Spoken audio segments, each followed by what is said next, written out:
Good morning my dear students. Next problem है आपका problem number 3। ठीक है, ये भी आपका प्रॉब्लम नंबर 3 आपका SFE पे ही है। क्वेश्चन थोड़ा अच्छा है, लॉन्ग है, तो क्वेश्चन का लेंथ देख के आपको डरने की जरूरत नहीं है। ठीक है ना।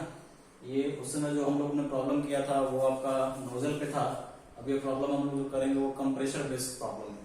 तो कंप्रेसर बताया था मैंने, कंप्रेसर आपका किस तरह का डिवाइस होता है, कंप्रेसर कैसे काम करता है। ठीक है, कंप्रेसर के लिए आपका क्या SFE का इक्वेशन होता है, ये आप लोग को प्रीवियस वीडियो में अवेलेबल है। प्रीवियस लेक्चर आप देख लीजिए तो आपको पता चल जाएगा कि इसका कैसे कैसे फंक्शंस होता है। ज्यादा डिटेल में नहीं बताया था मैंने, बस इसका SFE का एप्लीकेशन इसमें मैंने आपको बताया था कि किस तरह का डिवाइस है, पावर एब्जॉर्बिंग है या पावर प्रोड्यूसिंग डिवाइस है।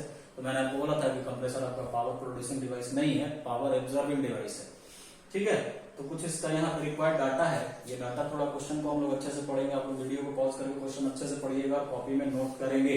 ठीक है, कहता क्या है, इन एन एयर कंप्रेशर, एक एयर कंप्रेशन है, एयर फ्लोज स्टीडली, मतलब धीरे धीरे एयर आपका इसमें फ्लो कर रहा है at a rate of 15 kg per minute. एक मिनट में कितना केजी एयर इसमें फ्लो कर जाता है? एक मिनट में आपका 15 kg एयर इसमें फ्लो कर जाता है। करने का मतलब इसमें mdot का वैल्यू दिया हुआ है, तो हम mdot के वैल्यू को मास फ्लो रेट निकालेंगे, तो मास फ्लो रेट पर सेकंड में निकालेंगे, उसको हम लोग चेंज करेंगे। पहले आप लोग डाटा देख लीजिएगा और डाटा देख के हम लोग आगे बढ़ेंगे, सबको एक यूनिट में लेके आएंगे।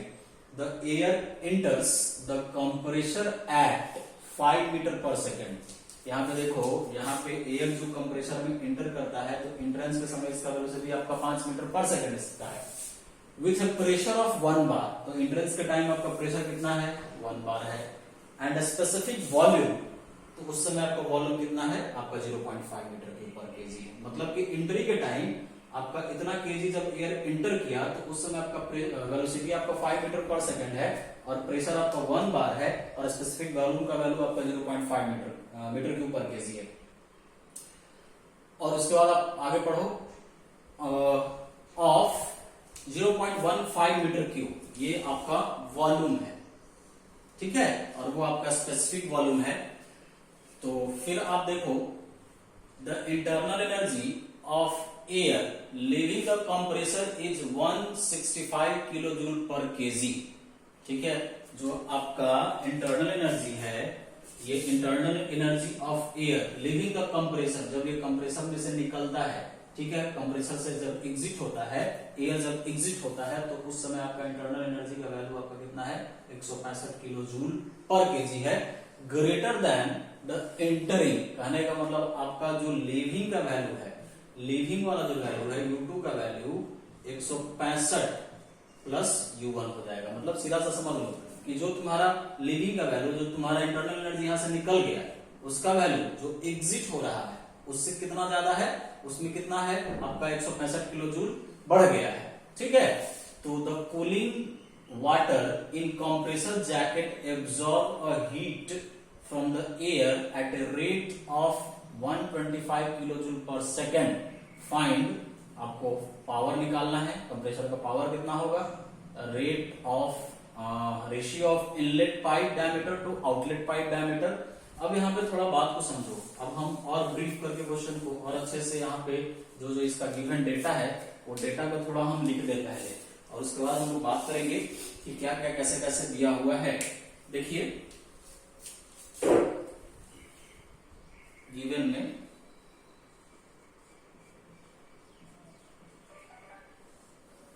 देखो आपका m का वैल्यू है 15 kg पर मिनट। तो इसको तो हम लोग mdot में चेंज करेंगे, तो mdot में चेंज करेंगे तो क्या बोले? 15 kg पर मिनट, तो 60 से इसको डिवाइड कर देंगे, है ना। तो 60 से डिवाइड करने के बाद आपका आ जाएगा, ये आ जाएगा 0.25 kg पर सेकेंड, 0.25 kg पर सेकेंड। कैलकुलेटर से आप लोग कर लेंगे। ठीक है, फिर उसके बाद आगे बढ़िए। उसके बाद आपका दूसरा पॉइंट क्या बोलता है? The air enters the compressor, compressor में जब ये इंटर करता है तो उस समय इसका वेलोसिटी आपका है 5 metre per second, 5 metre per second. चलो आगे बढ़ते हैं। With pressure of 1 bar, pressure कितना है, P1 का वैल्यू आपका 1 बार है, 1 बार। तो 1 बार कहने का मतलब 1 इंटू 10⁵ न्यूटन पर मीटर mm स्क्वायर। तो इसको हम लोग ऐसे लिख सकते हैं 0.1 इंटू 10⁶ न्यूटन पर mm स्क्वायर। आप इतना भी करके बना सकते हैं, ठीक है।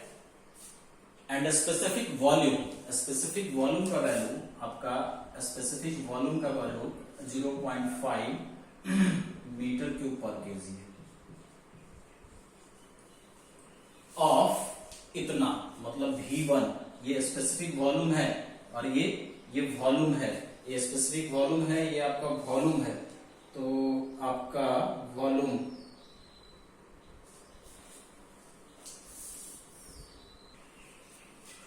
देखिए, फिर यहां पे आपका वहां से आगे पढ़िए, फिर it leaves the compressor at 7.5 metre per second.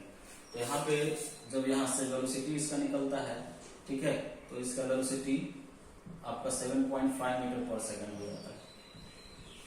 उसके बाद with pressure of 7 bar, pressure P2 का वैल्यू आपका 7 बार है, 7 बार। तो इसको चेंज करो तो ये हम इसको लिख देते हैं 0.7 इंटू 10⁶ न्यूटन पर mm स्क्वायर। चलो आगे बढ़ो। एंड स्पेसिफिक वॉल्यूम मतलब न्यू2 का वैल्यू आपको दिया हुआ है 0.15 मीटर क्यूब पर केजी। उसके बाद आगे बढ़िए, फिर कहता है the internal energy of the air leaving the compressor. तो कंप्रेसर को जब लीव करेगा तो उस समय इंटरनल एनर्जी U2 हो जाएगा। Leaving the compressor is 165 kilo joule पर KG greater than that of entering. ठीक है, सीधी सी बात है कि 165 किलो जूल ज्यादा है, कब? जब ये आपका इंटर कर रहा है उस समय, है ना। तो ये आपका क्या हो गया, U2 बराबर 165 प्लस U1 हो जाएगा। तो यहां से U2 माइनस U1 लिख देंगे तो ये हो जाएगा आपका 165 किलो जूल पर केजी। फिर आगे बढ़िए, at the rate of 125 kilo joule per second. ठीक है, तो ये आपका ग्रेटर देन 165 किलो जूल पर KG greater than the rate of 125 kilo joule. यहां पे ये the cooling water in the compressor jacket absorbs a heat from the air at the rate of 125 kilojoule per second। ठीक है, तो ये Q का value आपका दिया हुआ है 125 किलो जूल पर सेकेंड। तो ये Q का वैल्यू दिया हुआ है, ये आपका किलो जूल पर सेकेंड में दिया हुआ है। तो इसको हम किलो जूल पर केजी में चेंज करेंगे। तो किलो जूल पर केजी में चेंज करेंगे तो ये क्या हो जाएगा, किलो जूल पर केजी में चेंज करेंगे तो ये 125। और ये मास फ्लो रेट का वैल्यू आपका कितना दिया हुआ है, मास फ्लो रेट का वैल्यू आपका दिया हुआ है 0.25। तो 0.25 करेंगे, ठीक है, तो ये हो जाएगा किलो जूल पर केजी में हो जाएगा।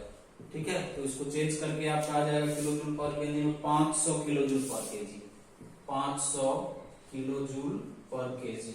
ठीक है, ये पर सेकेंड में है, इसको हम पर केजी में लेके चले आए। ठीक है, तो ये इसको हम लोग लिख सकते हैं 500 गुना 10 का पावर 3 जूल पर केजी हो जाएगा। ठीक है, और ये आपका 165, ये आपका 165 गुना 10 का पावर 3 जूल पर केजी हम लोग लिख सकते हैं। ठीक है, तो सिंपल सा बात है। अब देखिए फिर से क्वेश्चन को समझिए।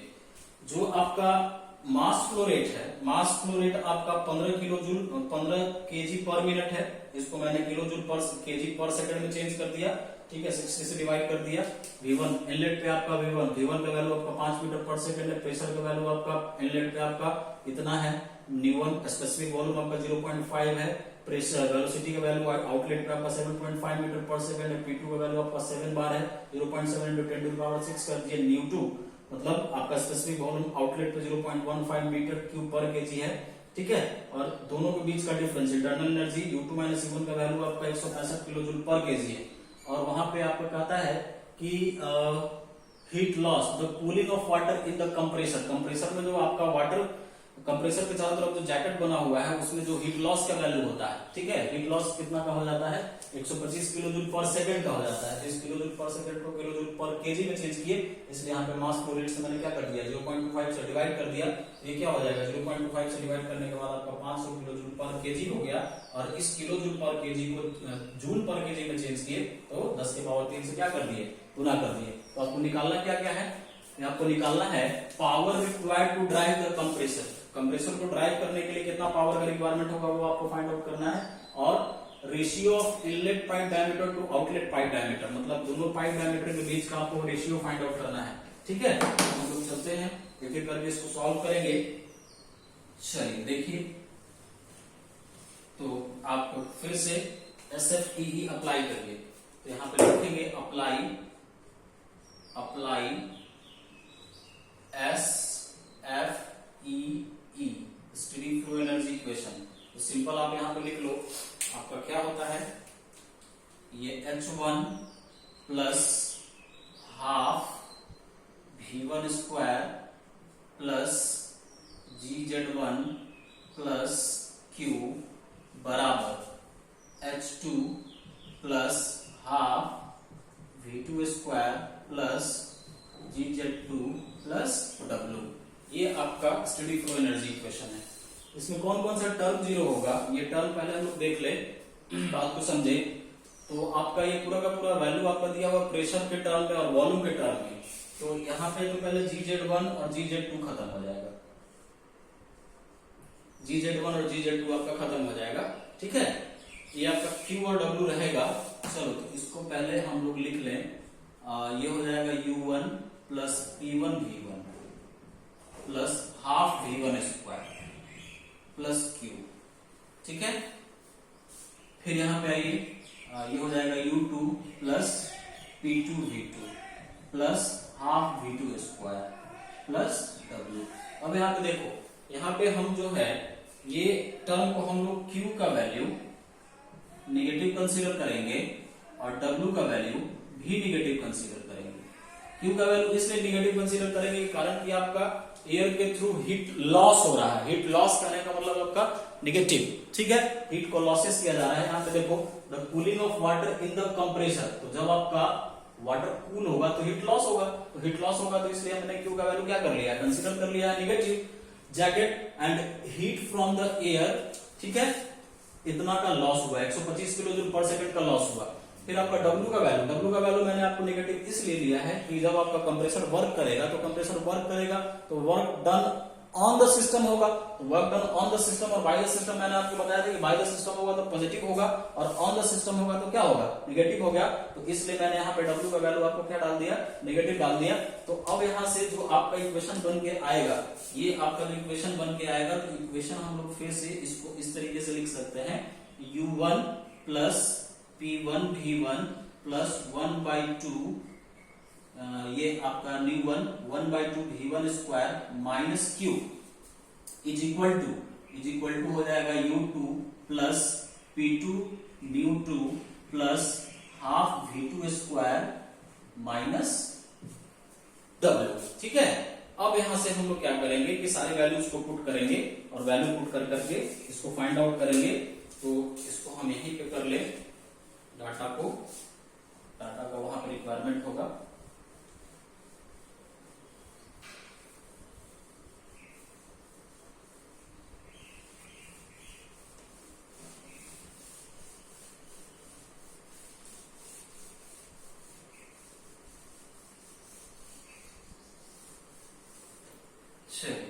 देखिए U1, तो इसको थोड़ा अरेंज करके हम लोग लिखें, ये हम लोग इसको ऐसे लिख सकते हैं, W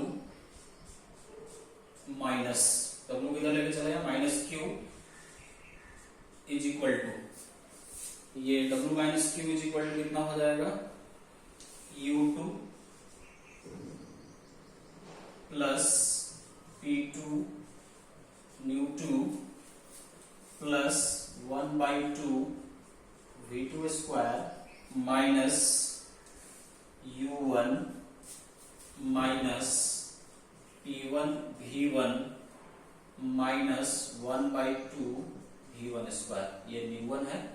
तो ये फिर से इसको अरेंज करके लिखो, W माइनस क्यू, ये U2 माइनस U1 को एक जगह कर दिए, फिर ये आपका हो जाएगा plus P2 V2 minus P1 V1 एक जगह कर दिए, और ये आपका plus 1/2 V2 square minus V1 square, और कोई टर्म नहीं बचा। तो ये W माइनस Q का वैल्यू आपका 500 गुना 10 का पावर 3 है, तो 500 गुना 10 का पावर 3 यहाँ पे पुट कर दिए। U2 माइनस U1 का वैल्यू आपका 165 गुना 10 का पावर 3 है, पुट कर दिए, प्लस P2 का वैल्यू आपका है 0.7 इंटू 10 टू द पावर 6 गुना V2 का वैल्यू आपका 7.5 है, माइनस P1 का वैल्यू आपका कितना है, P1 का वैल्यू आपका है 0.1 इंटू 10 टू द पावर 6 है, V1 का वैल्यू आपका कितना है 5 है, फिर यहाँ पे प्लस 1/2 V2 स्क्वायर का वैल्यू आपका कितना है V2 7.5 का स्क्वायर माइनस V1 का वैल्यू आपका 5 का स्क्वायर। ठीक है, तो यहां से हम लोग बाबू W निकाल लेंगे। तो W का वैल्यू जो आएगा 720 गुना 10 के पावर 3, कैलकुलेट कर लेंगे कैलकुलेटर से, 720 गुना 10 के पावर 3 किलो जूल पर केजी में आएगा। ठीक है, और हमको चाहिए पावर, तो पावर आपका क्या हो जाएगा जूल पर सेकंड। ठीक है, तो मुझे चाहिए पावर, तो पावर के लिए आपको क्या हो जाएगा फॉर्मूला, पावर आपको चाहिए कंप्रेसर को ड्राइव करने के लिए। तो जो तुम्हारा निकल के आया W और जो तुम्हारा है m डॉट, दोनों को मल्टीप्लाई कर दो, तो दोनों को मल्टीप्लाई कर दोगे तो आपका निकल के आ जाएगा पावर का वैल्यू। तो ये हो जाएगा m डॉट का वैल्यू आपका कितना आया है, m डॉट आपका होगा 0.25, m डॉट का वैल्यू आपका है, W का वैल्यू आपका है 720 इंटू 10 टू द पावर 3, और m डॉट का वैल्यू आपका 0.25। ठीक है, 0.25 किलो जूल पर सेकेंड। आप देख लीजिएगा इसका यूनिट, ये किलो जूल पर सेकेंड में आना चाहिए, तो इसका यूनिट आपका कितना हो जाएगा, ये आपका हो जाएगा जूल पर केजी, और यहाँ पे हो जाएगा केजी पर सेकेंड। ठीक है, ये काट दीजिएगा तो जूल पर सेकेंड, तो ये आपका क्या निकल गया, ये पावर निकल जाएगा।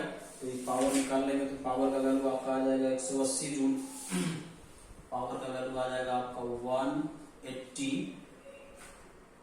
180 जूल किलो जूल पर सेकंड डायरेक्ट लिख देते हैं, किलो जूल पर सेकंड। कैलकुलेटर से आप इसको कैलकुलेट कर लेंगे। ठीक है, ये इसको सॉल्व कर लीजिएगा। फिर आप देखिए दूसरा आपको इसमें फाइंड आउट करना है, दूसरा आपको क्या फाइंड